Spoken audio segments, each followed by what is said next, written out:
guys, how are you? Hi, good. How are you? Doing great. So, to start, for Finn and Billy, when you guys are making a comedy slasher camp movie, what for you guys were the biggest kind of inspirations that you really wanted to bring to life, both through the writing process and also when you guys were working on directing it? I think we both wanted, at its core, we wanted it to feel like a coming-of-age teen ensemble comedy. We talked a lot about movies like Dazed and Confused or movies like Superbad that had a real heart to them. And Freaks and Geeks. Yeah, Freaks and Geeks. Rushmore. Yeah. There's so many of these comedies that were like really, really influential on us growing up in movies we always wanted to make. And then told through the lens of a slasher film and then incorporating all the fun genre elements and stylistic elements. But then also using the horror element to like inform the story and really push these characters and really push specifically Jason out of his element so he could kind of finally grow up. Yeah, and maybe I told the other group, it reminded me of Wet Hot American Summer, but if someone just started trying to like kill everybody. Yeah. And I was like, I loved it. I dug it. But Fred, I want to ask you, being one of the younger members of the cast, how did you enjoy getting called old so many That's times true, throughout this actually. movie? I do remember when we first met. I had just shaved, and it was like important to us. I needed to grow out that beard for a while, to help God, that beard create looks so that good. distance. But also I think that was like a really key part of the movie for in thinking about it. It was like it's the first time that you're old. You know, it's the first time that you're like you know you're not old to the outside world, but to the people that like your community is, to the people you really care about, to the place that really feels like home, you are old for the first time. And like how do you grapple with that and move on with that? So I guess like feeling slightly old at all times was helpful. I guess I didn't realize that you're actually probably on the younger half of the cast. Like, that's crazy. Probably half the cast would be older than you, including myself. Nice.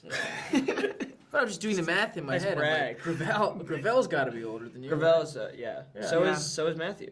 Matthew, Paradis, Abby, me, And then Yeah. the younger ones are like Mia Wan, Doyle, Farrow, and DeFaro, and Yeah. Fred. Wow. And Fred gets the old jokes, which I thought was very funny. I was like, that's so funny. But I also, obviously, when you think about horror and a camp, the first thing I go to is like Friday the 13th and things like that. But I do like that this feels completely different. And so for Finn and Billy, how important was it for you guys, though, to make sure that this didn't feel like you were just doing your own version of Friday the 13th? Yeah, I mean, I think that came. It was actually, I think, weirdly like easy to not copy Friday the 13th, but because we were starting from more of like our sort of, I don't know, the way we started writing the script was from a lens of coming of age comedy. So and you know, Friday the 13th is very much still like a dark, very gritty horror film. And so we weren't worried as much about that kind of thing just because we wanted to deal with different subject matter, and there's just tonally it's pretty different. But you know, you always have to take into account of not trying to be too tropey or take too many cliches from those movies or even kills or character arcs. So, you know, we were always closely watching out to see. Well, it's like, yeah, those movies already exist, so we didn't really want to just make a movie that already exists. If you just want to go watch one of the Friday the 13th movies, like, do that. It always was to us, like, using that, operating within the space of a camp slasher, but really trying to make sure that our voice was clear and unique. And even if, like, it's not like it even structurally, like, entirely that, but it's like, I feel like I haven't seen any camp slasher that's really like this just because the voice is different. And, like, yeah, it's interesting to think about.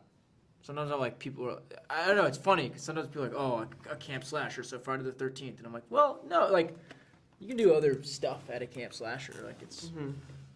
Yeah, it felt completely different, and I loved it a lot. For my last minute, I want to point out that there's a weird Venn diagram that it happens with all of us, because Fred and I know each other from UCB, and the person I used to go to UCB with all the time was Marika Brownlee, who, when I said I was doing this, was like, oh yeah, I worked with Finn and Billy. And I was like, it's a weird little circle. of all of Yeah. us.